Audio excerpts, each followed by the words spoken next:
sifa hizi zifike chini pako, wimbo huu ukawe manukato. Wewe uketie juu ya vyote, sifa hizi zifike. Karia makaka sileke karaya mantoli ramanto sakai yasla kitini pako, wimbo huu ukawe ayayayaya manukato. Wewe uketie juu arato sayama mama ya vyote, sifa hizi zifike kitini pako, wimbo huu ukawe manuka. Mpe Mungu manukato ya ibada. Mpe Mungu wimbo wa ibada. Mpe Mungu manukato ya ibada.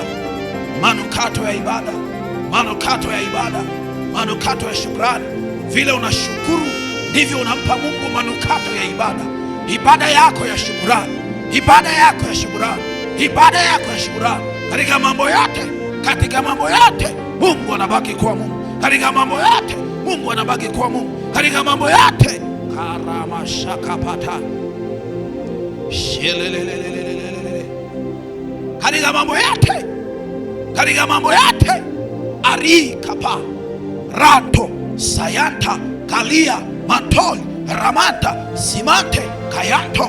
Ndio moyo wa ibada, moyo wa ibada, moyo wa ibada.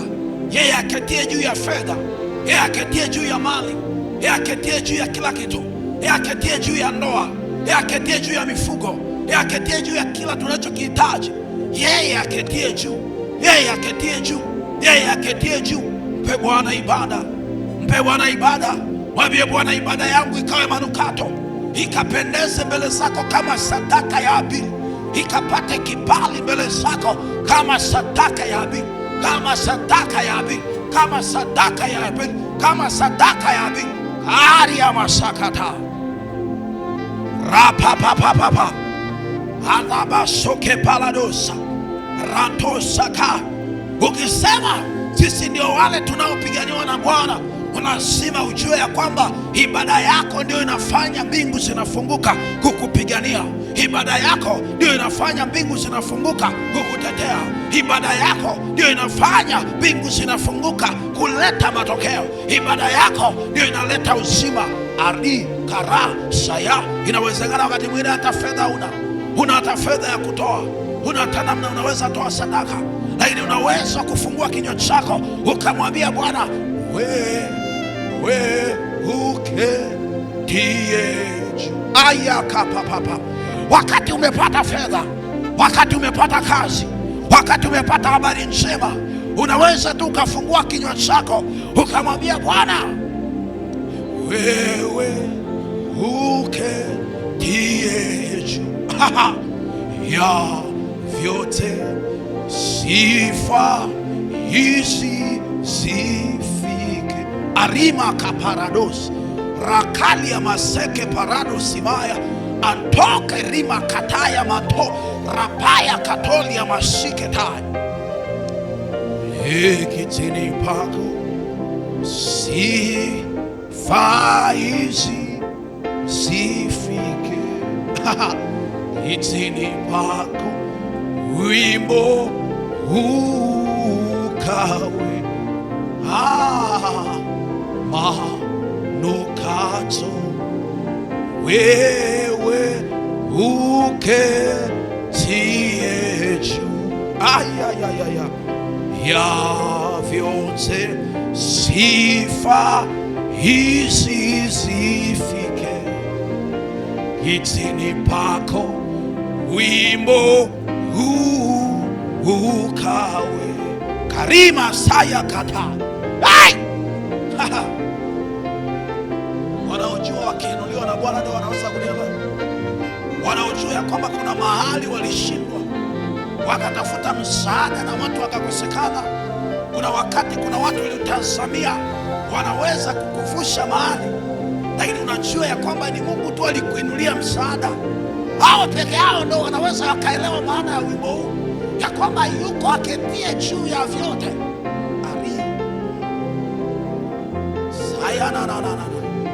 Ukigundua ya kwamba yuko aketie juu ya vyote, moja ya kitu utafanya ni pamoja na kwamba utagundua ya kwamba yeye ndio ameketi kwenye mioyo ya watu. Siku moja Bwana akaniambia, inanichukua mimi kuelewa na kuruhusu watu wakusaidia.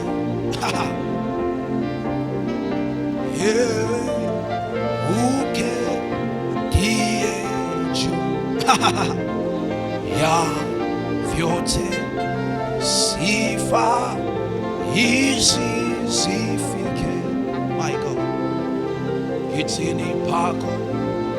Ayayaya, wimbo huu ukawe manukato, wewe uketie juu, my God, ya vyote, sifa hizi zifike. Ninaona watu ambao mioyo yao imepondeka wanamshukuru Mungu kwa namna isivyo kawaida. Fungua kinywa chako, mshukuru Mungu tu. Shukuru tu Mungu, mwambie tu Mungu asante. Mwambie tu Mungu asante. Wakati ninaimba wimbo huu, nasikia nguvu ya Mungu inashuka. Nasikia nguvu ya Mungu inashuka. Kuna watu wengine wameshindwa hata kupata msaada. Kuna watu wengine hata wamekata tamaa. Wamehangaika huko na kule, hawajawahi kupata msaada. Hawajawahi kupata hata watu wa kuwasikiliza. Aria makaparadus. Wakati huu ndio Bwana ameruhusu. Haya ndio majira yaliyokubaliwa. Wewe uketie juu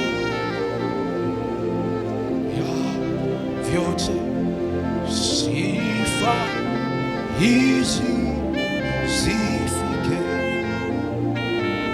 kitini pako, wimbo huu usiachie hilo wimbo, usiliachie hilo wimbo, usiliachie hilo wimbo, usiliachie hilo wimbo. Arato saka parades, usiliachie hilo wimbo, usiliachie hilo wimbo, usiliachie hilo wimbo. Rama mama mama mama mama mama mama mama mama, Rama mama mama mama mama mama mama mama. Wimbo ukawe manukato, wewe uketie juu. Rai kapai, rai kapai. Kuna mtu mmoja hapa, kuna mtu mmoja hapa, kuna mahali anapita mahali, anapita mahali, lakini Mungu ananiambia kwenye wimbo, kwa kuwa ameruhusu wimbo ukawe manukato, na anasema naye kutoka moyoni, anasema hivi, hizo nyakati ngumu ameziandika kama historia. Kuanzia leo Mungu anasema anabadilisha historia ya mtu mmoja. Karama mama, wimbo huu ukawe manukato, wewe kawimbo kinywani mwa Bwana, niimbe sifa zako,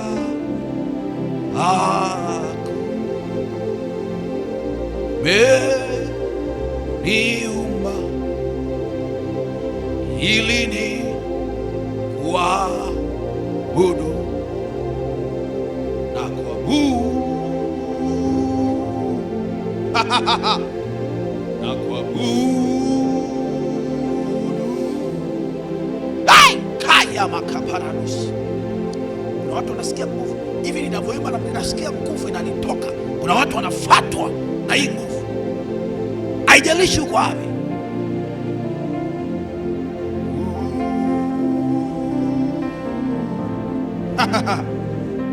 Na kuabudu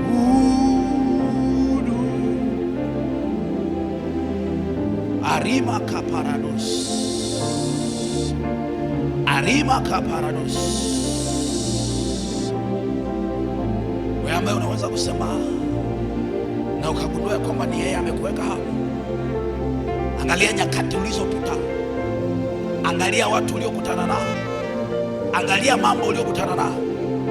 Alafu ukipima namna hiyo unagundua sio elimu ilikusaidia, sio fedha ilikusaidia, sio mali zilikusaidia, wala sio kujuana na watu, wala sio majina makubwa ulionayo. Ulipogundua ni neema, ulipogundua ni neema, ulipogundua ni neema, ulipogundua ni neema, ndipo unasema uketie ya vyote, sifa hizi zifike kitini pako, wimbo huu ukawe karima sana.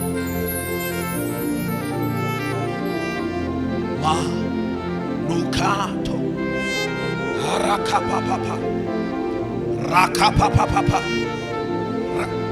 kayato.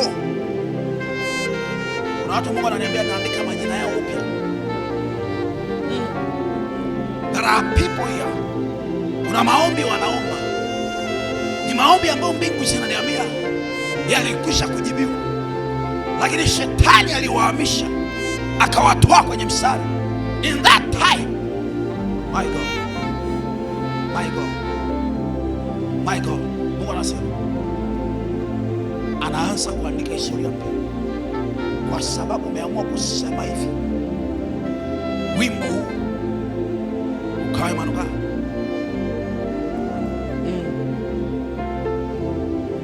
Ndio Bwana, ndio Bwana, ndio Bwana, ndio Bwana, ndio Bwana. Shama mama mama mama mama, shama mama mama mama mama, shama mama mama mama mama, shana na na na na na na na na, shana na na na na na na na. Wewe uketie juu. Kuna watu wanatembelewa na nguvu ya Mungu. Kuna watu wanatembelewa na nguvu ya Mungu.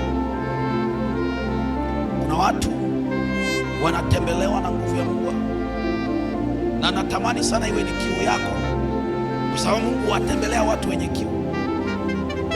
Mungu huwatembelea watu wenye kiu. Tamani iwe ni kiu yako kutaka kutembelewa na Mungu, iwe ni kiu yako. Wewe uketie juu. Na watu wanatembelewa kwenye biashara zao, wanatembelewa kwenye ndoa zao. My God, my God, yes, wanatembelewa. Wengine wanasikia kabisa vitu vimebadilika, wanasikia nguvu zimebadilika. My God, my God, my God. Keep on praying. Keep on praying. Keep on praying. Keep on praying. Rakaparados. Sheleke parados. Sheleke parados.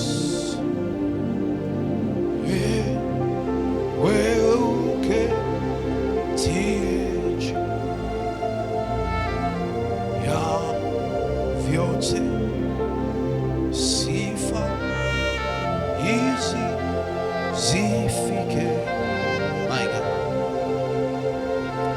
kitini pako, wimbo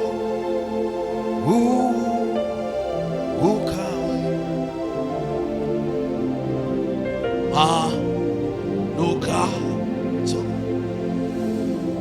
wewe uketie juu kaya mama ya vyote, sifa hizi zifike kitini pako, wimbo huu ukao. When you feel everything you feel now, chochote unachosikia sasa, hiyo ni kwa kutumia everything you feel. If you feel to cry, cry. If you feel to cry, cry. If you feel to pray, pray. If you feel to repent, repent. My God.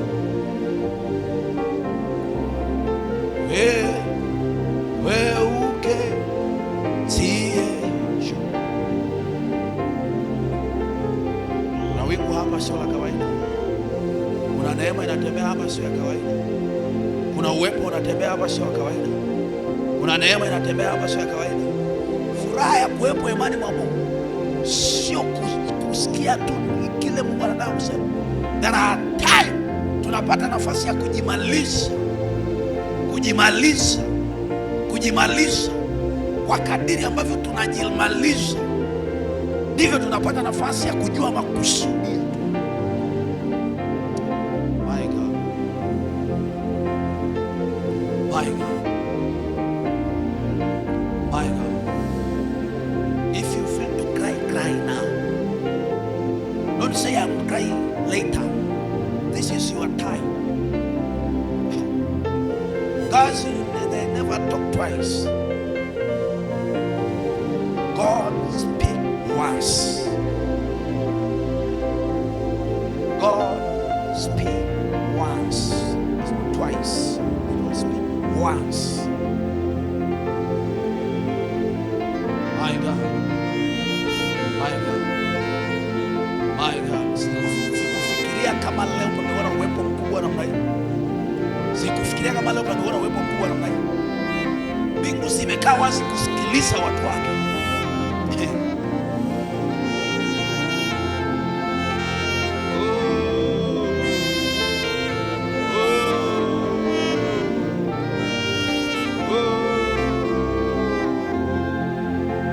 God can never speak twice.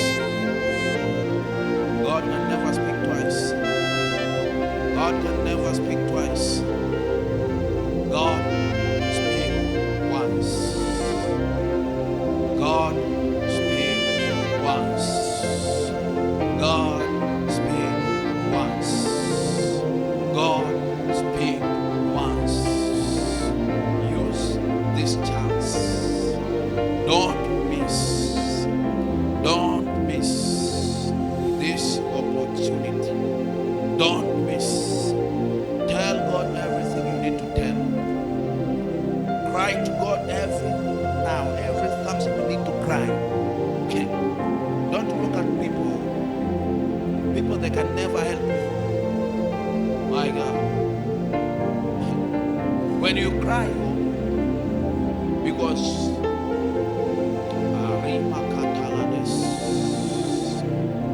people, they hate you. People, they joke you.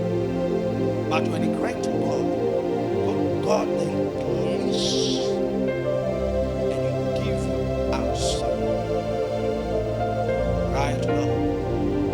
Cry to God. God can never talk twice. God will speak once. God will speak once. God will speak once. Wewe uketie juu ya vyote, sifa hizi zifike kaya mama. Hey! Hey! Hey! God, God, God,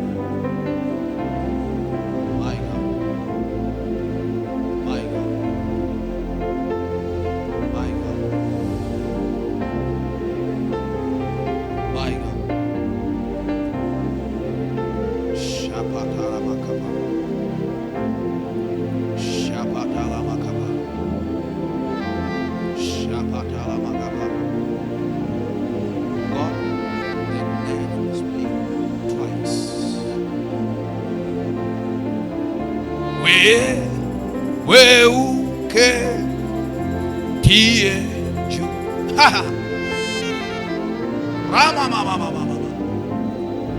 Unalia kwa habari ya kazi, usiseme nitamwambia baadaye, mwambie sasa hivi. Unalia kwa habari ya maisha, usiseme nitamwambia baadaye, mwambie sasa hivi, mwambie sasa hivi. Wewe ketie juu ya yote, sifa hizi zifike. My God, my God, itini pako wimbo huu uka.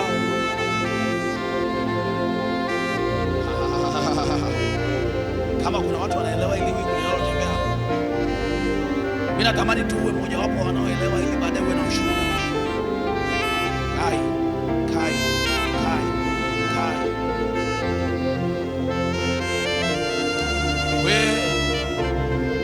wewe keti juu ya vyote, sifa hizi zifike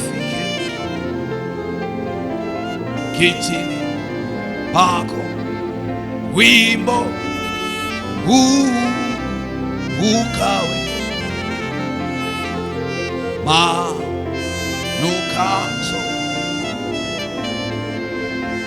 My God, my God,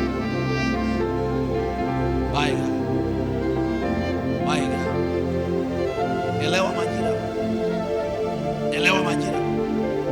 Hata kama uko ofisini kwako, sema na Mungu kimoyo moyo, sema na Mungu kimoyo moyo, sema na Mungu kimoyo moyo. I see angel of God wameshuka, wameshuka. Wengine wana uchungu, ninaona Mungu anashughulika na roho ya uchungu. Kuna watu wamezuiliwa kwa sababu ya uchungu, kuna watu wameshindwa kuinuka kwa sababu ya uchungu. My God, my God, my God. Hizi nafasi zinatokeaga mara chache, hizi nafasi zinatokeaga mara chache. Wewe uketi vyote, sifa hizi zifike. My goodness, my goodness, my goodness. Inawezekana umelia siku nyingi, inawezekana umetafuta siku nyingi, inawezekana umekuwa na kiu na Mungu siku nyingi, haujawahi kusikia akisema. Ndio leo amekufungulia mlango sasa, ndio leo amefungua mlango aseme na wewe. Ayaka parados. Ninaziona shuhuda za watu, ninaziona shuhuda za watu. Kuna watu wanapokea vitu vya ajabu hapa, kuna watu wanapokea majibu, majibu, majibu. Malaika wanapanda na kushuka. Inawezekana kuna mahali unamlilia Mungu siku zote, haujawahi kusikia akikujibu.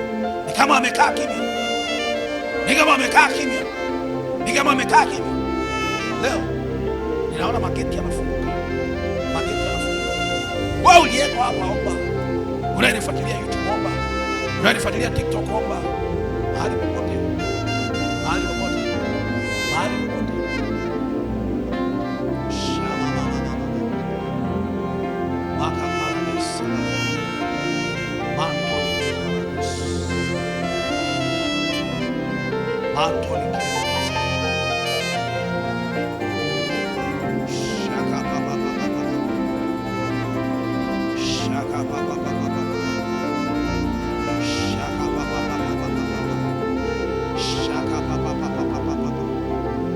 vitu havitatokea. Ni mpaka umepata nafasi ya kusema na Mungu. Hizi nafasi hazitokeagi mara zote. Hizi nafasi hazitokeagi mara zote. Zinatokea mara chache. Anasema ninawapenda wanipendao. Ninawapenda wanipendao. Nao wanitafutao kwa bidii. Kwa bidii. Bidii. Mungu anaangalia bidii katika kuomba. Bidii katika kujifunza kuhusu yeye. Bidii katika kusogelea uwepo wake. Bidii. Mwambie Bwana leo, itazame bidii yangu. Itazame bidii yangu. Itazame bidii yangu. Itazame bidii yangu. My God. My God. My God. My God. My God. Wewe uketie juu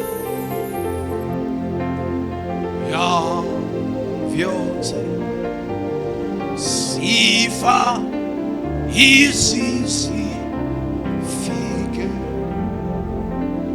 kitini pako, wimbo huu ukawe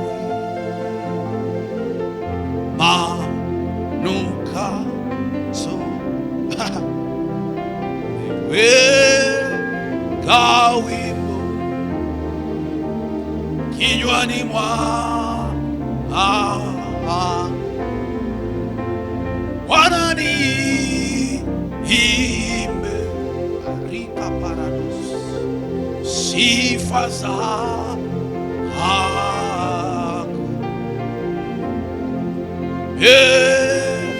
niumba ili ni kuabudu. Sioni cha kunishibisha moyo wangu badala ya kuabudu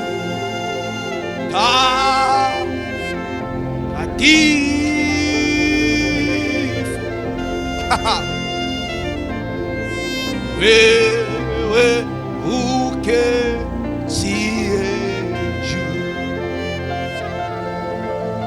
ya vyote, sifa hizi zifike. My God, my God, kitini pako, wimbo huu ukawe manukato. Wewe uketie juu ya vyote, sifa hizi zifike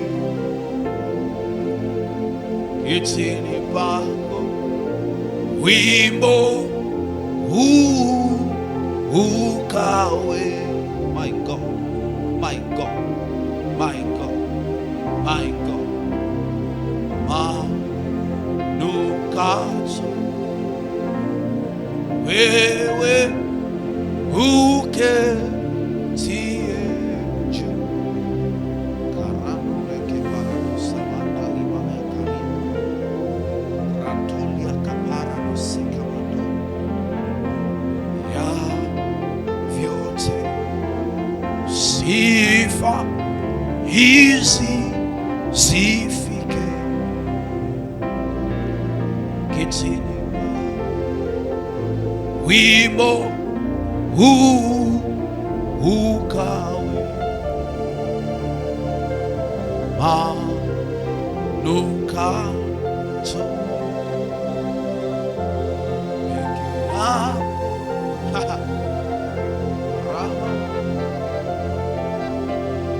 Shalika paradis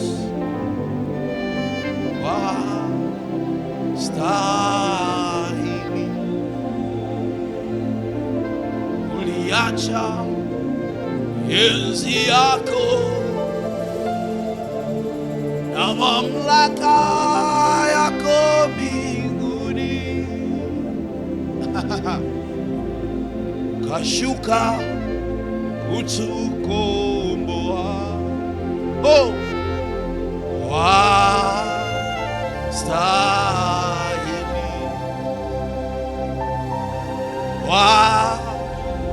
wastahili, alelalaresaya, wastahili, my God, wastahili,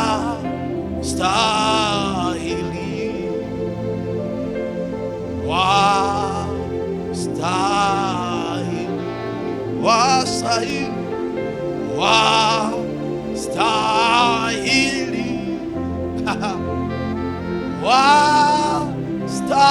wastahili,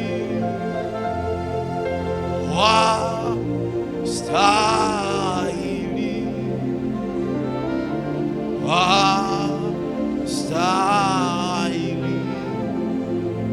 Shamakabara Yesu, tunakushukuru. Tunasema asante kwa neema. Asante kwa kuwa unastahili. Asante kwa upendo huu wa ajabu. Asante kwa neema hii ya pekee. Asante kwa neema hii ya baraka. Hatuwezi tukasema mengi, lakini neema yako yatosha. Neema yako yatosha. Neema yako yatosha. Neema yako yatosha. Neema yako yatosha. My goodness. Baba, mengi hatuna ya kusema, lakini tulio nayo ni haya. Neema yako yatosha. Tunakushukuru kwa kuwa umefanya hata yale ambayo hatukudhani ya kwamba ungefanya. Baba, umefanya. Baba, umefanya. Tunapoenda kukusikia wakati huu, tufundishe yaliyo mapenzi yako, na iwe baraka, iwe neema. Ukatuhudumie na kutuvusha, ukatuandikie habari mpya, na neema yako ikaonekane na kudhihirika, katika jina la Yesu Kristo wa Nazareti aliye hai. Amen. Mungu wa mbinguni akubariki sana wewe ambao umekuwa ukifuatilia mwanzo mpaka sasa. Neema ya Mungu ni kubwa na inaendelea kukuhifadhi, inaendelea kukulinda. Kwa wale ndugu zetu ambao wanatufuatilia kupitia YouTube, maana pamekuwa na changamoto, kidogo kwa habari ya YouTube. Kwa neema ya Mungu, kwa sababu ibada hii inarekodiwa, tutaiweka hapo baadaye na itakuwa baraka. Wewe ambao unatufuatilia kwa njia ya YouTube na imekuwa changamoto kutupata, neema ya Mungu ikusaidie. Neema ya Mungu ikutetee, kulinde. Baadaye utaipata ibada hii pia pale YouTube. Na wewe ambao unatufuatilia kwa njia ya TikTok na mitandao mingine na hujafanikiwa kuwa connected na ibada hii, popote pale ulipo, ni kusii tu, nenda pale YouTube, hakikisha ya kwamba una subscribe pale YouTube, na Mungu wa mbinguni atafanya jambo hapa.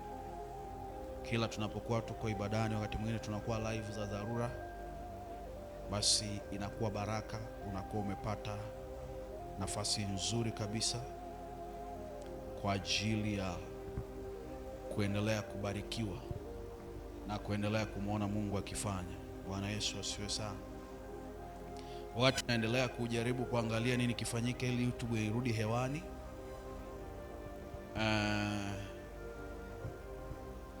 tutaendelea kujifunza kile ambacho Mungu amekusudia kwa siku ya leo, na iwe baraka. Nenda tu pale YouTube, unatufuatilia kwa njia ya TikTok na mitandao mingine, nenda pale YouTube, andika RGHP Ministry, RGHP Ministry, RGHP Ministry. Na ukifika hapo ukiandika hivyo hivi kama unavyoona TikTok, inawezekana ni hivi pia kama unavyoona YouTube, na itakuwa baraka kwako. Itakuwa baraka kwako, na Mungu wa mbinguni atakufanyia jambo lenye utukufu. Mungu wa mbinguni atakufanyia jambo lenye neema, na itakuwa baraka kabisa kabisa kabisa. Naam,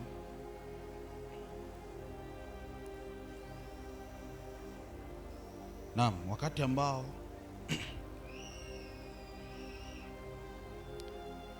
ambao tunaenda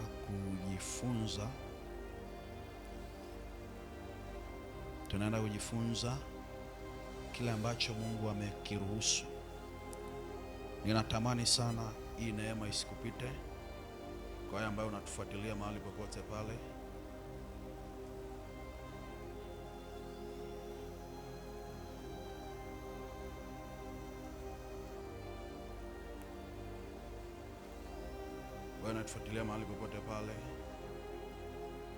Mungu wa mbinguni akafanya kitu kwenye maisha yako, na iwe baraka, na iwe neema, na uwe utukufu, na ukamwone Mungu, na ukamwone Mungu kwa viwango vikubwa mno.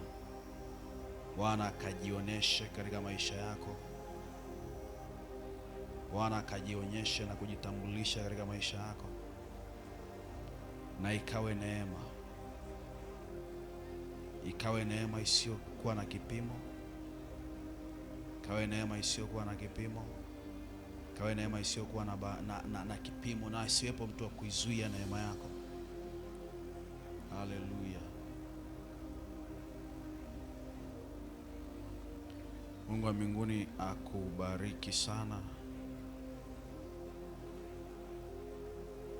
Naam, yako mambo ambayo tunaenda kujifunza hii leo. Yako mambo ambayo tunaenda kujifunza hivi leo, na Mungu wa mbinguni ataenda kukubariki sana na kukutendea mambo makubwa.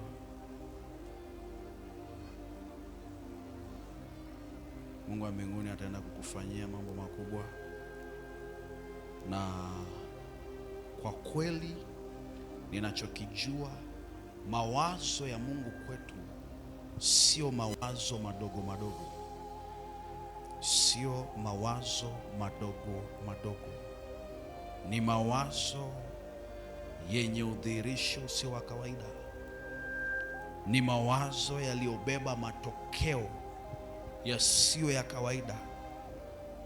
Ni mawazo ambayo Mungu anapoamua kujionyesha kwetu, anajionyesha kwa viwango ambavyo hatuwezi tukamchukulia kawaida.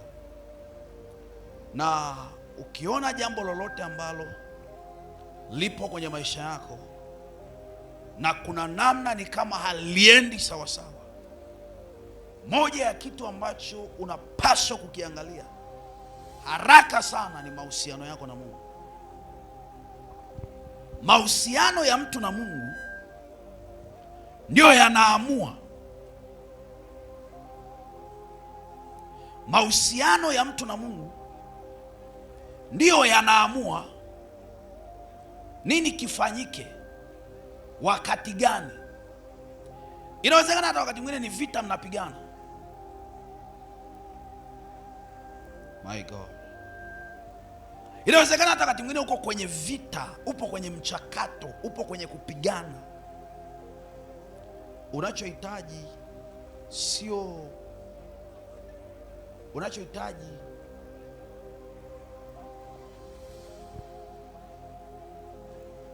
sio vita.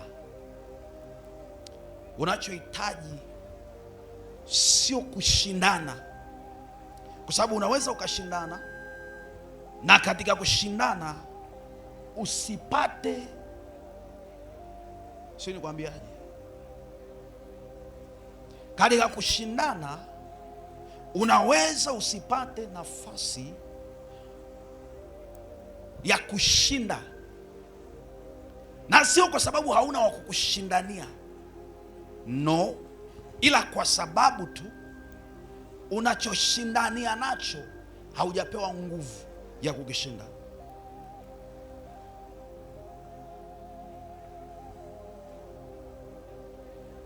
Sio kama tunaelewana? Kinachokufanya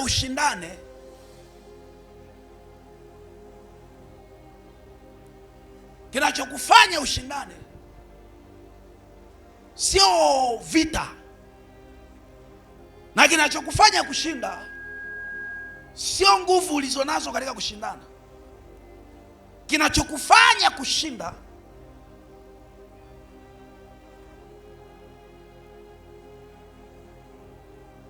my God, kinachokufanya kushinda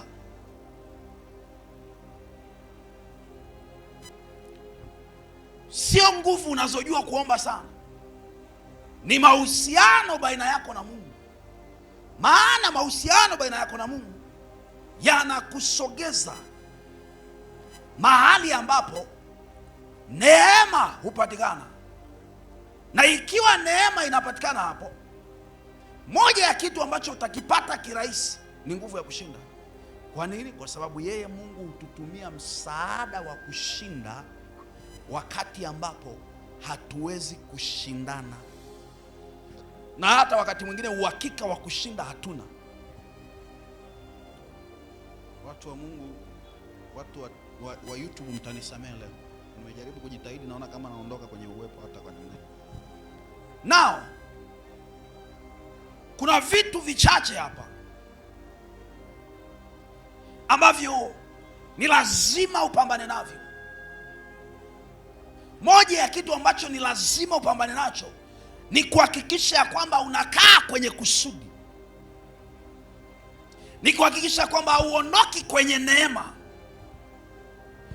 Mara nyingi kuna mahali tunaingia, ule upepo wa mahali pale unatufanya tuende upepo unakoelekea.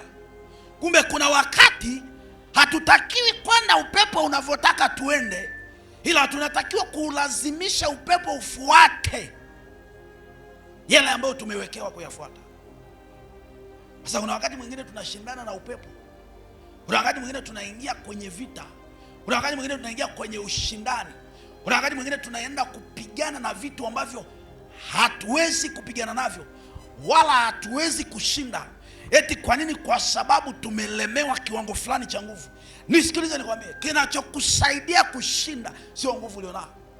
Ni kwanza ni kuelewa huu upepo unako nilazimisha kwenda ni sahihi kwenda.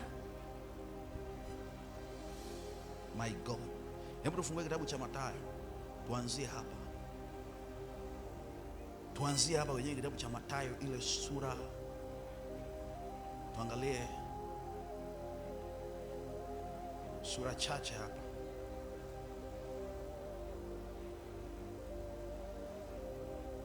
My God. My God.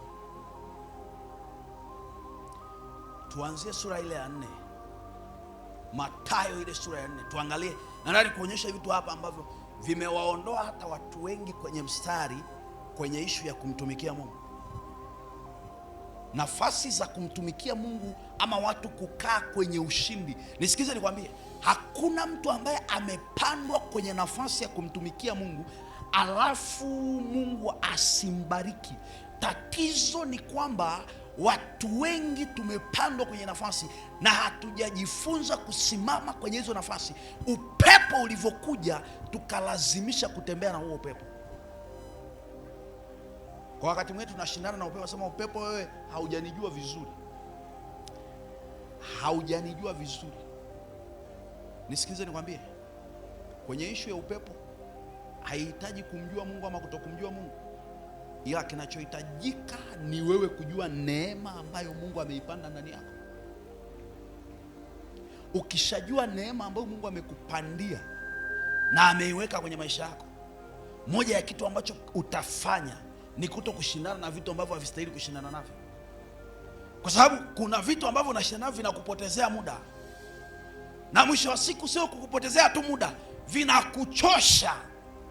Kwa hata wakati mwingine ukifika mahali ukakutana na neema ya Mungu ya kweli, ukianza kukumbuka kiwango cha mateso ulioteseka nayo kwa nyuma, unasema amna Mungu hapa, nilishamtaka, nikamtafuta, nikamuona, nikaamini amekuja, amenifikia, kumbe ameniacha. Kwa sababu ya yale maumivu umepunguza kiwango cha kutembea na Mungu, umepunguza neema ya kutafuta uso wa Mungu. Okay. Yesu alipokuja duniani, moja ya kitu ambacho alikifanya ni pamoja na kuhakikisha kwamba anasimama kwenye kusudi.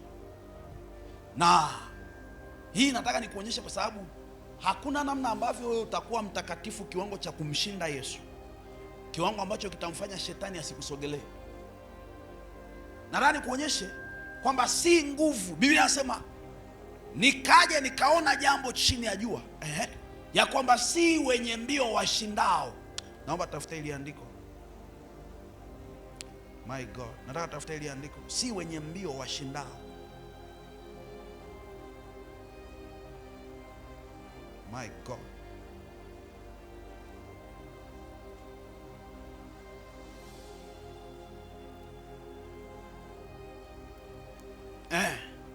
Kitabu kile cha Mhubiri. My goodness. Mhubiri 9:11.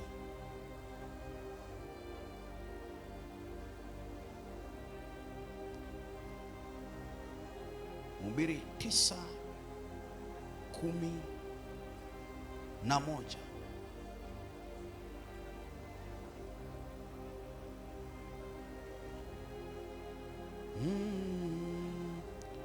My goodness. Nataka tusome ile andiko hapa.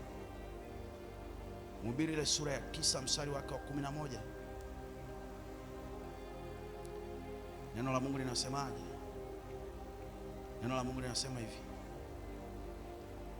Anasema nikarudi nikaona chini ya jua ya kwamba si wenye mbio washindao katika michezo, wala si walio hodari washindao vitani, wala si wenye hekima wapatao chakula, wala si watu wa ufahamu wapatao mali, wala wenye ustadi wapatao upendeleo, lakini wakati na bahati.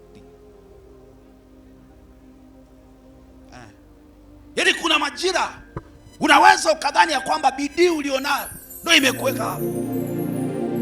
My God. Kuna wakati unaweza ukafikiri bidii ulionayo imekuketisha na wako, nguvu ulizonazo zimekupeleka mahali. Anasema sio wenye mbio washindao katika michezo. Hizo mbio ni kweli wanao, na tunajua wanazo.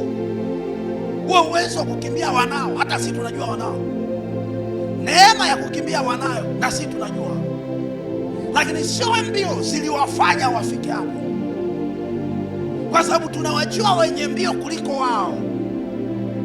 Tunawajua ambao hawalali, wao ni mazoezi asubuhi, mchana na jioni. Wacha nikwambie, sio sadaka zimekuweka hapo, kwa sababu tunawajua wanaotoa kuliko wewe.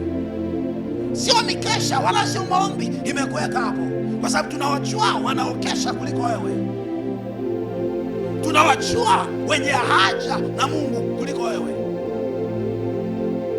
Wakati mwingine hata sisi wenyewe tunajiona kabisa, kwa kweli kuna watu tukikutana nao wanavyomtafuta Mungu, na sisi tukijiangalia tunagundua hakika ni neema tu imetuweka hapa, wala sio kwamba tunajua kuomba sana, wala sio kwamba tunajua kutafuta sana, wala sio kwamba tunajua kuabudu sana. Ni neema. Kuna watu wamekaa, hichi ninachokifanya mimi, kuna watu wamekitafuta miaka na hawajawahi kufika bado hata hapa nilipo. Hapo unakuja kugundua is a grace. Anasema wala sio walio hodari washindao vitani. Nataka nikuhakikishie, umejidanganya tu kwamba nikiomba sana nitamshinda shetani. Nisikilize nikwambie, there are time unakuja kugundua kwamba maombi peke yake hayakutoshi. Ulikuwa unahitaji na kitu kinachoitwa maarifa. Yaani kuna wakati unagundua kiwango cha kupigana ninavyopigana, hakika yake sitatoboa. Otherwise maisha yako yatakuwa ni kuomba na mifungo siku zote, hata wakati wa kustarehe una. Na Biblia inasema kuna wakati wa kustareheshwa, na hiyo starehe sio kwamba tunaikuta mbinguni, tunaianzia hapa. Lazima ifike mahali tukikaa namna hii tunajiona tuko mbinguni, lakini kumbe tuko duniani hapa hapa. Kuna watu wakijaribu kuuliza na wanasema how, imewezekaneje? Naambia si wenye nguvu washindao vitani. Sasa hili andiko huwezi kulielewa vizuri likiendelea kubaki hivi, hauwezi ukalielewa likiendelea kubaki hivi. Ili ulielewe vizuri, twende kwenye kitabu kile cha Mathayo. Hapa ndo tutaelewana sasa vizuri. Kwani nimekupa ile andiko, sio wenye nguvu washindao vitani. Okay, Mathayo anasemaje? My God, shaka paradisi lebada. Sita paradisi. Kitabu cha Mathayo sura ile ya 4, ukianza ule mstari wa kwanza.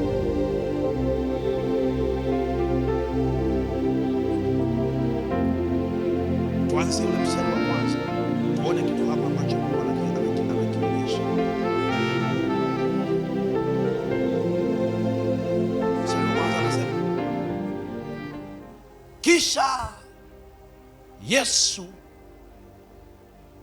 kisha Yesu alipandishwa na Roho nyikani ili ajaribiwe na Ibilisi.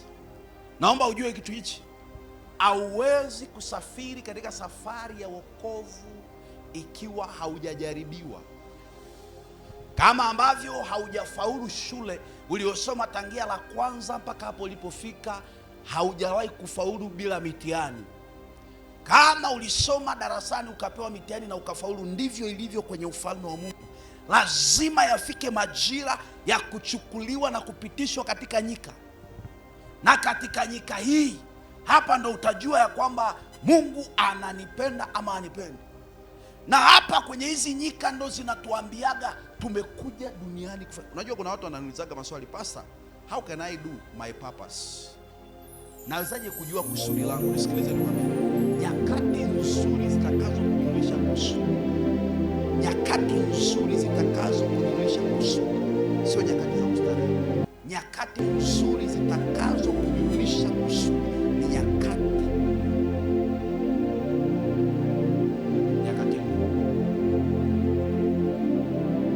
Ninasema nyakati ngumu hazijaja kutuangamiza, zimekuja kutuimarisha. Hauwezi ukasimama still kwenye upepo ambao haujawahi kupitia. Hauwezi ukaonyesha utofauti mahali ambapo hujawahi kukutana na changamoto. Lazima ifike mahali kidogo utingishwe ili tujue wewe ni upande gani. Wewe ni mwepesi au ni mzito? Biblia inasema Yesu akachukuliwa mpaka nyikani ili ajaribiwe na Ibilisi. Na inajulikana kabisa alikuwa anaenda kujaribiwa na Ibilisi. Mstari wa ngapi? Wa pili anasema akafunga siku 40 mchana na usiku, mwisho akaona njaa. Hapa ndo kipengele kinapoanzia, tatizo linaanzia hapa. Akaona njaa. Anasema mjaribu akaja. Lazima kila mtu alishapitiaga stage ya kukutana na mjaribu. Sasa inategemea ulivyokutana na mjaribu wako nini kilitokea. Anasema mjaribu akamjia akamwambia, ikiwa ndiwe mwana wa Mungu, amuru mawe haya yawe mkate. Tuendelee, tutarudi hapa ndo kipengele chetu kilipo. Anasema naye akajibu akasema, imeandikwa, mtu hataishi kwa mkate tu, ila kwa kila neno litokalo katika kinywa cha Mungu. Mstari wa 5 anasema kisha Ibilisi akamchukua mpaka mji mtakatifu, akamweka juu ya kinara cha hekalu. Ndio juu ya kinara cha hekalu, akamwambia akamwambia, ukiwa ndiwe mwana wa Mungu, jitupe chini, kwa maana imeandikwa, atakuagizia malaika zake, na mikononi mwao watakuchukua, usijikwae mguu wako katika jiwe. Yesu akamwambia tena, imeandikwa, usimjaribu Bwana Mungu wako. Kisha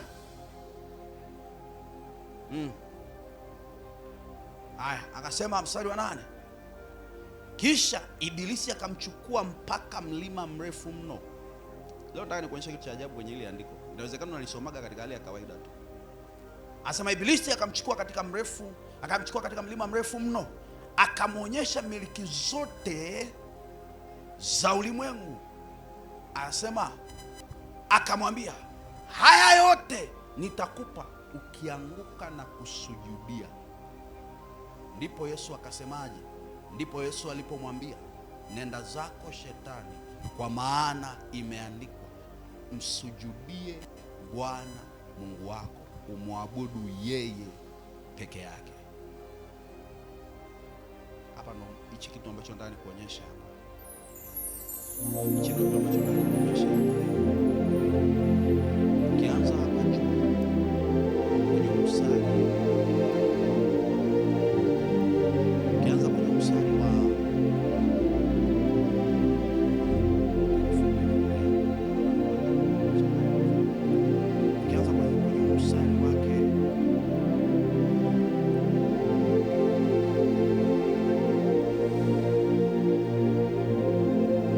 wa mstari ule wa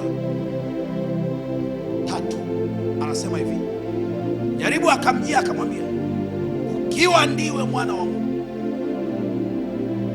ukiwa ndiwe mwana wa Mungu, amuru kwamba mawe haya yawe mkate. Ukiwa ndiwe mwana wa Mungu, amuru mawe haya yawe mkate. Yesu akajibu, naye akajibu akasema, imeandikwa, mtu hataishi kwa mkate ila kwa kila neno. Nisikilizeni kwa nini Yesu akugeuza ili jiwe kuwa mkate? Maana ziko mbili, na inawezekana wengi wanaijua moja. Mara nyingi watu wanachukulia wanasema ni kwa sababu Yesu ameonekana amemtii Shetani. Ni kweli, wala sio makosa. Ni kweli, inawezekana kabisa kwamba ingeonekana Yesu alimtii Shetani, kwa ameondoka kwenye kusudi alilotakiwa kufanya. Lakini na maana ya pili ni kwamba alituonyesha kwamba si kila kinachokuja mbele yako ni cha kukemea.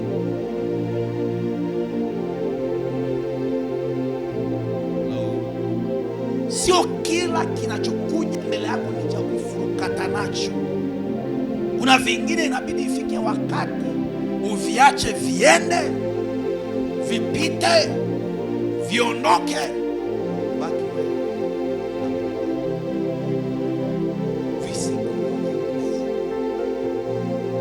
leo. Tuna watu ambao wamembeba Kristo, lakini wamekauka, wameishiwa, hawana maarifa, hawana nguvu, hawana ujanja, hawana lolote.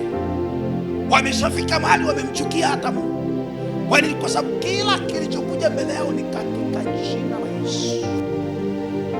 Kila kilichokuja mbele yao ni na kuabudu. Kila kilichokuja mbele yao walitaka kukigeuza. Ndio maana nikakwambia, sio kila wakati upepo utakuhamisha na utakuamuru kufanya vitu ambavyo havikutakiwa kufanyika. Ukijua kusimama na Mungu na kutembea na Mungu, moja ya kitu ambacho kitadumu kwenye maisha yako ni kuiona neema. Kwani kwa sababu sio kila kitu utakikemea, sio kila kitu utakiombea, sio kila kitu utakifuja. Kuna vitu vingine ni vya kuabudu, na kuna vitu vingine unaviangalia na unasema hivi vya kuachana navyo, hivi havina kazi, hivi vya kuachana navyo, hivi havifai hata kwenye maisha. Tatizo ni kwamba kila tulipopata changamoto, moja ya kitu tulichokifanya ni kukimbilia kuonyesha kwamba na sisi tunayo. Hawajanijua kama nimeokoka, hawanijui kama mimi ni mwokozi, hawanijui mimi na nguvu, hawajua mimi na kesha na funga. Kwa hata shetani alipokuletea jiwe uliliamua, na hapo ulikuharibia maisha. Kuna watu shetani amewaletea watu kama mawe,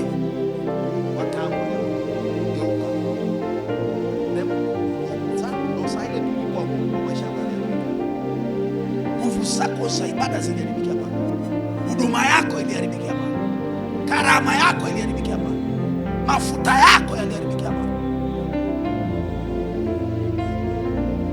Sio kila kitakachokuja utaweza kukiamua kikaondoka.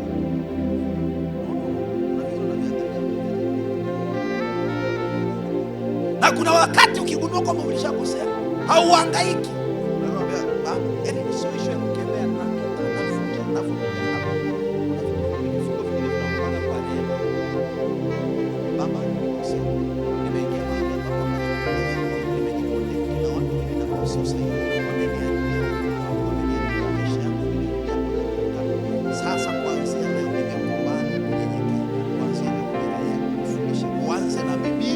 Upya.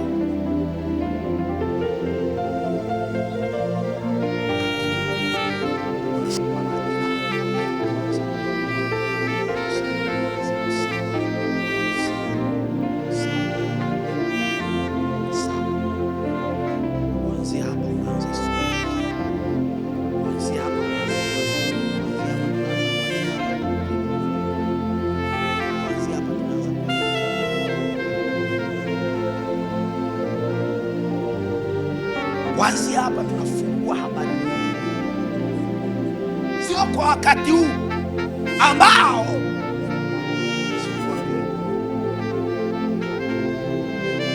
kila kitu, na kwa bahati mbaya ikishafikaga stage, hata akija mtu akakwambia habari nzuri,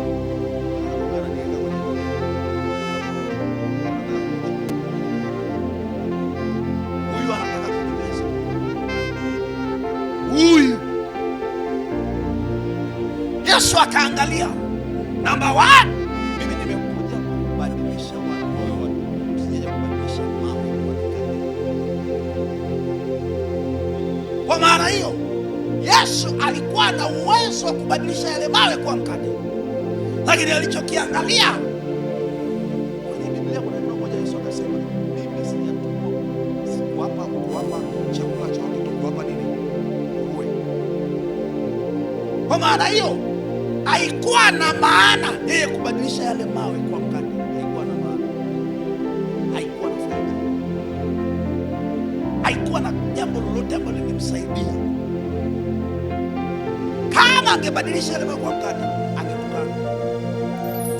Wengine wakaambiwa jirushe, kama Yesu alipoambiwa, akachukuliwa mpaka juu. Alipofikishwa juu akaambiwa, imeandikwa jirushe, maana atakutumia malaika watakaokuja kukusaidia.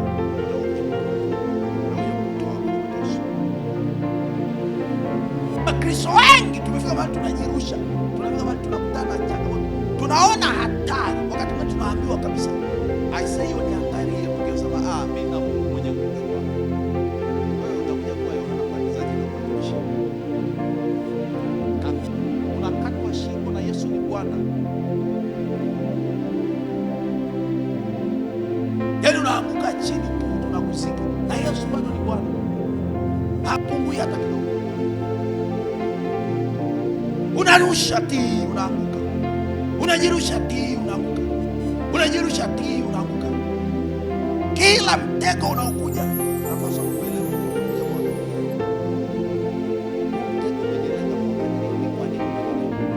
Ni kwa nini umenifikia? Ni kwa nini umenikaribia? Ni kwa nini umegusa maisha yangu? Kabla ya kukemea, lazima upate maarifa. Na hapa ndo mahali ambapo tunasema kwa sababu pia sio kila jiwe litakaloletwa kwako utaweza kulitambua. Sio kila jiwe litakaloletwa kwako kwenye maisha yako utaweza kulitambua kwamba hili limeletwa kuja kuniangusha. Mimi nasema nao wamevaa ngozi ya kondoo ndani. Sio kila jiwe utajua hili ni jiwe. Yamkini unakuja kujua kwamba ni jiwe lililetwa kwako kukuangusha wakati ambapo tayari umeshaingia kwenye ulingo wako.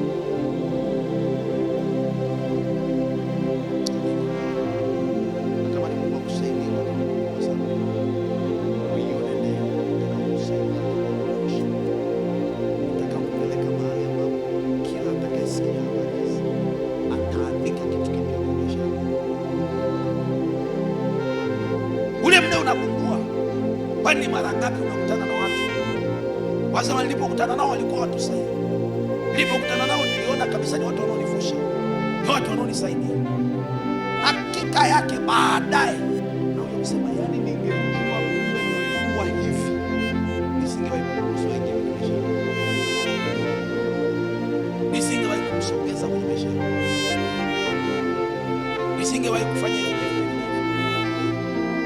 nisingewahi Kwa nini? Sio kila tulichopewa ni cha kupiga, sio kila tulichopewa ni cha kufunja, sio kila kinachokuja mbele yetu cha. Kuna vingine tunaviacha, hatuwezi tukaviacha kama kuna wakati hatutajua tulichoitiwa duniani. Ni mpaka tujue tumekuja duniani kufanya nini, na hakuna mahali utakapojulia kwamba uko duniani kwa kazi gani, ni mpaka umeokoka na ni mpaka uwepo madhabahu. Kwa sababu waliopewa nafasi ya kuwaambia watu mko wapi ni watumishi wa Mungu, ni madhabahu, ni manabii. Hauwezi ukajua wewe ni nani, unabadilisha. Unafanya kila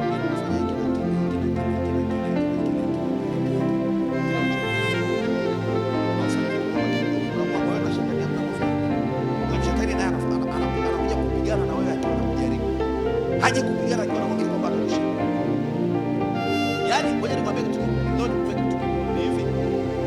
Unajua ni kwa nini hapa Yesu alikuja? Hapa kwenye habari ya Yesu, shetani aliandikwa kama mjaribu. Anasema mjaribu akamjia. Kwa sababu ndio tabia halisi ya shetani, ya kwamba yeye ni mjaribu.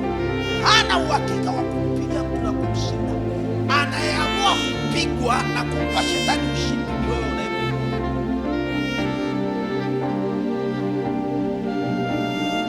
Yaani wao unayepigwa na shetani, wao uliye kwenye vita na shetani, ndio unayeamua nimpe ashinde au nisimpe ashinde. Sasa kawaida hivi unaweza kusema mimi siwezi kubali shetani kushinda.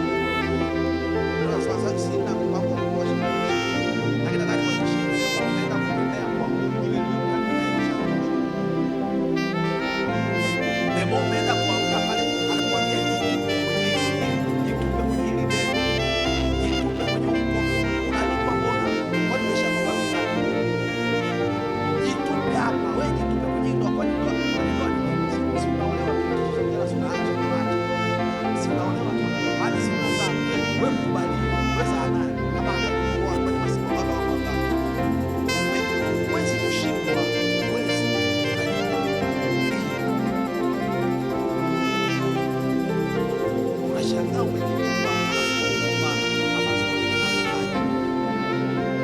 matokeo yake unatoka huko na matusi. Watu wa wengi, watu si wale, si wale, si wale.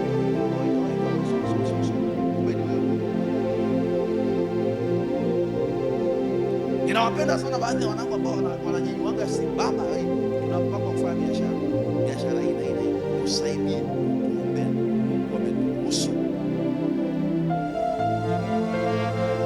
Yakifika majira unagundua Mungu hajaruhusu. Na ni watii. Ukiwaambia Mungu hana mpango na biashara, sawa, anatafuta nyingine. Mungu amekwambia fanya, anaenda anafanya kwa Mungu na anafanikiwa. Sasa kuna wale ambao huwa wanaanzaga na ushauri wa nje ya madhabahu, alafu akifika madhabahu wakiambiwa haifai, anasema yeye ananionea wivu.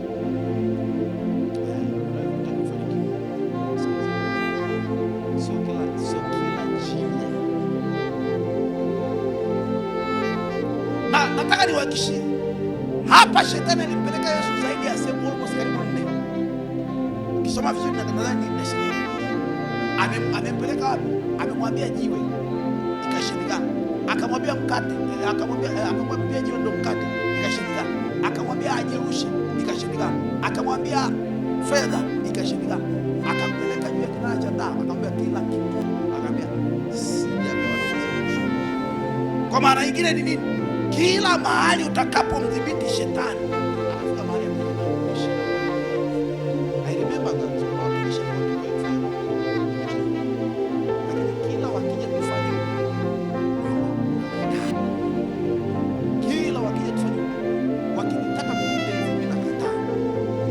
tukienda wakija naweza nikaenda pekee, wakija tu wakiniambia ni moyo wangu unakataa. Sasa walipoona imeshindikana zaidi ya mara 4, wakaja siku moja na Fiat kanga mpya, ina dereva ndiye na wao wamepanda gari nyingine tena, wamekuja na maneno mazuri kabisa, yana gari moja tamu, na waliniomba tukutane mahali tukaenda. Mimi nikaja wakaniambia hivi,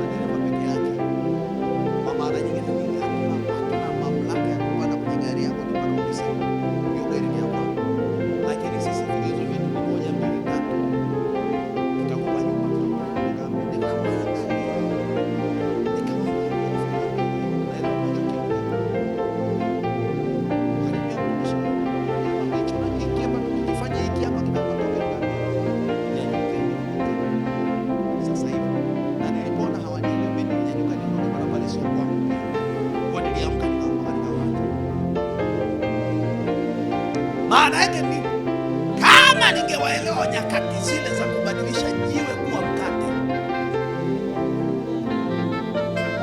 kama ningewasikiliza nyakati zile za kugeuza jiwe kuwa mkate, nini kingetokea? Maisha yangu na huduma yangu vingeisha. Kwa walifika mahali wakajifunua jinsi walivyo, na ndivyo ilivyowaga kwa Shetani. Atakuja mtu atajidanganya, na mafumo, atakudanganya na maono, atakudanganya na nini, lakini kuna saa itafika ukiweza kujilinda na kutunza kile Mungu ameweka ndani yako. Kuna saa itafika kwenye fumo, kuna saa yani utajifunua tu, ndipo utajua sasa usi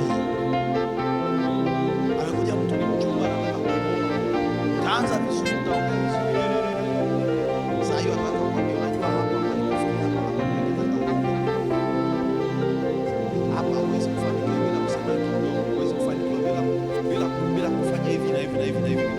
Hauwezi kufanya. Akishaanza tu hizo alama umeingia kwenye yaani umeingia kwenye hakuna kutoka. My God. Na kwa sababu ya muda wetu leo tutakuishia hapo.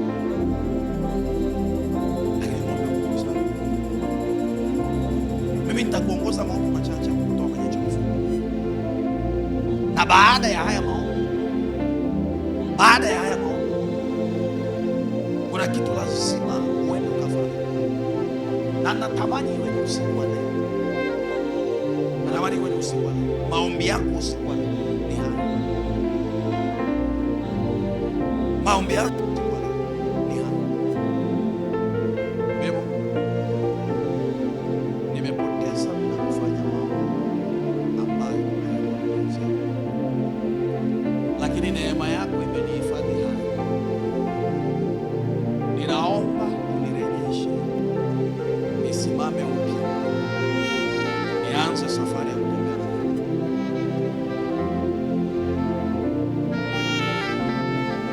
Hapo utasimama na kucheza mpya. Ziite rehema zangu mpya mpaka kuisha. Ziite rehema zangu, inawezekana hapo. Sema na Mungu kwa namna ambayo wewe unasema na na baada ya hapo ndani ya mshiko na matokeo watu wataanza kuona matokeo. Nataka niwache mwezi hautaisha na watu watakuwa wameanza kuandikisha historia ya maisha yao. Zaburi ya 51 kuanzia mstari wa kwanza. Tembea mpaka pale utasikia basi.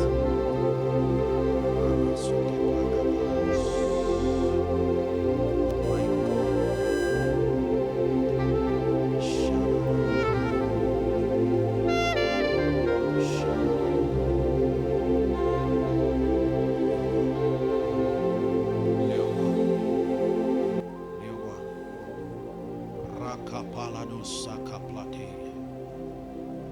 Santele mantori kapa. Zaparadis celebra katosia. Shana na na na na na na na na. Rika palados. Yale majira ya neema. Majira ya neema na kuvushwa. Nyanyua mikono yako mahali ulipo. Nyanyua mikono yako. Sema, Bwana Yesu, ninakuja mbele zako. Neema yako yatosha. Hekima yako yatosha. Umeruhusu neema hii. Umeruhusu fundisho hili kwa sababu unahitaji kumrejesha mmoja wa waliopotea. Mimi hapa ni mmoja wao. Ninaomba rehema, unirejeshe mahali ambapo nimepeperushwa na upepo, nimekemea visivyostahili kutembea, nimekemea visivyostahili kukemewa. Yes, ninaomba neema yako, ninaomba neema yako, ninaomba neema yako. Unisaidie, unioshe, unitakase, unirejeshe, nisimame upya, nisimame upya. Kwa sababu ya makosa haya nimepoteza neema ya kuona, nimepoteza neema ya kusikia, nimepoteza neema ya kutembea na wewe, nimepoteza neema ya kutembea na wewe. Yes, ninaomba rehema, ninaomba rehema, ninaomba rehema, ninaomba rehema. Kwa rehema zako unirejeshe, kwa rehema zako nirejeshe kila kilichopotea, kikarejee, kikarejee, kikarejee katika jina la Yesu, katika jina la Yesu, katika jina la Yesu, katika jina la Yesu. Chukua dakika chache, sema na Mungu, sema na Mungu, sema na Mungu. Rapaseke palado saba mama mama mama. Rekele pasa katolia maka. Ranto sika palade sema. Ramatolika paradosh. Reke patakapa. Ranto sika pata. Kila nilichopoteza kwa majira fulani, kila nilichopoteza kwa majira fulani, kwa vipindi fulani, kwa wakati fulani, nimepoteza neema, nimepoteza neema kwa sababu ya wakati ambao nilisimama kuomba, ambao nilisimama kuzungumza, wakati ambapo haukustahili. Mengine nilisimama nayo, kumbe sikustahili kusimama nayo. Mengine yalikuwa mawe, mengine yalikuwa mawe, mengine yalikuwa majaribu, yalikuja kuniangusha, yalikuja kunipoteza, nami sikutambua, nami sikutambua, yakaniondoa kwenye kusudi, yakaniondoa kwenye kusudi. Yesu, ninaomba msaada. Hata Petro aliposimama katikati ya bahari, alipoona ya kwamba anazama, akaita Yesu mwana wa Daudi, akaita Yesu mwana wa Daudi, unirehemu. Nawe Bwana ukasaidia, ukamnyoshea mkono, ukamsaidia, ukamsaidia, ukamsaidia, ukamsaidia. Ninakuita Yesu, ninakuita Yesu. Inawezekana ninazama, inawezekana ninazama katika bahari ya mateso, bahari ya ukame, ukame wa maombi, ukame wa kiuchumi, ukame wa fedha, ukame wa mali. Ninakuita Yesu. Haya ni majira yangu, haya ni majira yangu, haya ni majira yangu, haya ni majira yangu, haya ni majira yangu. Siko tayari kuzama, siko tayari kuzama. Unisaidie Yesu, unisaidie Yesu, unisaidie Yesu, unisaidie Yesu. Rejesha neema ya macho ya rohoni, rejesha neema na vipawa, rejesha neema na karama, rejesha neema na karama. Mafuta yaliyoibiwa, mafuta yaliyopotea, mafuta yaliyokauka kwa sababu ya kugeuza mawe, kwa sababu ya kujirusha juu. Yesu, tazama mahali nilipojirusha ni mahali pa majaribu, ni mahali paliponimeza. Ninahitaji rehema, ninahitaji rehema, ninahitaji rehema katika jina la Yesu, katika jina la Yesu. Rakapakato sekepa. Omba, omba, omba, omba. Zite rehema za Bwana, zite rehema za Bwana. Ziite rehema za Bwana zikusaidie, zikutoe hapo kwenye hilo giza. Ikiwa Petro aliita rehema wakati anazama, akasaidiwa. Ita Yesu na wewe, ita Yesu na wewe, ita Yesu na wewe, ita Yesu na wewe, ita Yesu na wewe, ita Yesu na wewe, ita Yesu na wewe, ita Yesu na wewe, ita Yesu na wewe. Anakusaidia, anakusaidia, anatembea Yesu. Yuko anatembea, yuko anatembea, yuko anatembea, yuko anatembea, anatembea katikati ya watu, anatembea katikati ya watu. Kila anayemuita anamuitikia, kila anayemuita anamuitikia, kila anayemuita anaitikia.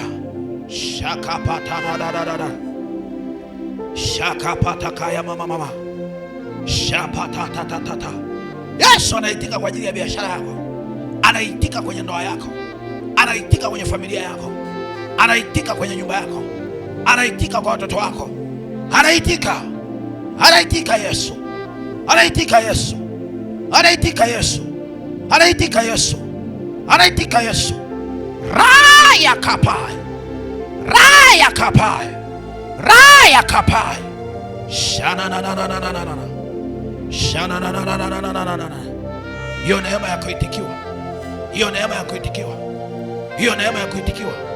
Sio neema ya kawaida, sio neema ya kawaida, sio neema ya kawaida, sio neema ya kawaida, sio neema ya kawaida. Yes, apataka shana na na na na. Inaiona neema inatembea, inaiona neema inatembea. Grace above grace, ndio neema juu ya neema, neema juu ya neema, neema juu ya neema, katika jina la Yesu, katika jina la Yesu. Mashapata. Ndio Bwana, ndio Bwana, ndio Bwana. Baba, ninawaombea watoto wako neema, kwa kuwa umewawazia mema na umekusudia kuwasaidia na umekusudia kuwafungua. Baba, ukawafungue hata sasa. Andika njia mpya tena kwao, wape nguvu ya mafunuo isiyokuwa ya kawaida, warejeshewe mbawa zao kama tai, wapate kupaa na macho ya kuona mbali, kwa jina la Yesu Kristo. Kila aliyekwama na aliyeishia njiani, ninatamka neema na baraka iende pamoja nao katika jina la Yesu Kristo. Amen. Wewe ambaye uko mahali wote unatufuatilia, unatazama kupitia YouTube, TikTok na mitandao mingine ya kijamii. Kwa wewe ambaye unatufuatilia kupitia YouTube,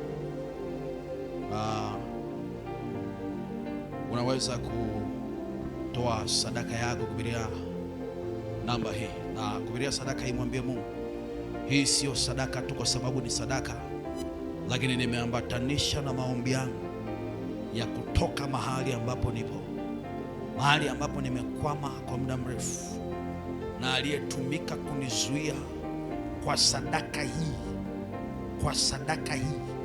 Inawezekana alinizuia kwa sadaka zangu mwenyewe, lakini pia leo ninatoka kwa sadaka zangu mwenyewe katika jina la Yesu. Ninaibebesha sadaka hii mzigo nilionao, kifungo nilicho nacho. Ibebeshe hiyo sadaka, alafu Mungu ataenda kusikia haja ya moyo wako na atakujibu sawasawa na kiu yako. Baba, katika jina la Yesu, watoto wako wanakutolea dhabihu. Sadaka hizi ninatamka neema juu yao, zikapiga kelele kama sadaka za Habili. Hata alipokufa bado sadaka zilisababisha damu ikanena na ikasikika. Sadaka hizi zikapige kelele kama sadaka za Dorcas, zikapige kelele kama sadaka za mtumishi wako uliyemkubali katika nyakati na kizazi hichi. Baba, ukaseme nao, uwafungulie milango mipya yenye ushuhuda, ili wakazidi kujua ya kwamba wewe ni Mungu na haubadilikagi, upogo siku zote, katika jina la Yesu Kristo aliye hai. Baba, maisha yao yabadilike kuanzia leo. Achilia historia mpya ukawabariki na kuwainua katika jina la Yesu Kristo, amen. Mungu akubariki sana. Wewe ambao unatufuatilia kwa njia ya YouTube na TikTok, unaweza kutoa sadaka kwa namba hizo unazoziona, lakini wewe uliyeko pia hapa unaweza kutoa sadaka yako hapo kwenye chombo hicho hapo. Lakini mwingine anasema, mtumishi, mimi niko na fungu langu la 10. Wewe ambaye unasema nina fungu langu la 10, unaweza tu ukatoa sadaka fungu lako la 10 kwa Kamata, nami nikaomba kwa ajili ya fungu lako la 10 sasa, na Mungu wa mbinguni akaenda kukubariki na ikawa baraka na ikawa neema. Mungu akazitambua sadaka zako. Wewe ambaye unanifuatilia kupitia YouTube na unatufuatilia kupitia Facebook, namba hizi ambazo unaziona hapo ni namba za sadaka. Unapoona kuna lipa namba, lakini pia unaona kuna namba ya simu, lakini pia kuna namba ya benki. Sasa namba ya benki ina changamoto kidogo, kwa hiyo usiweke sadaka yako humo. Tutafanyia marekebisho kidogo, alafu tutakuwekea namba ambayo itakuwa iko sawa. Na wewe ambaye uko TikTok unatamani kuipata lipa namba kwa ajili ya kuweka sadaka yako, lipa namba ya M-Pesa ni 5116 5295, 5116 5295. Majina ni hayo John Meleya.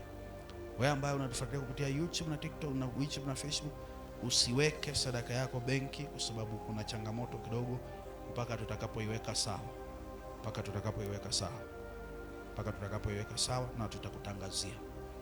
Haleluya. Wewe ambaye unasema nina fungu langu la 10 natamani kutoa, na fungu lako la 10 natamani kutoa, wacha nikuombee kwa ajili ya fungu lako la 10. Bwana Yesu, wewe umesema leteni zaka kamili, ili kiwemo chakula cha kutosha ghalani, nanyi mkanijaribu kwa njia hii, muone kama sintawabariki.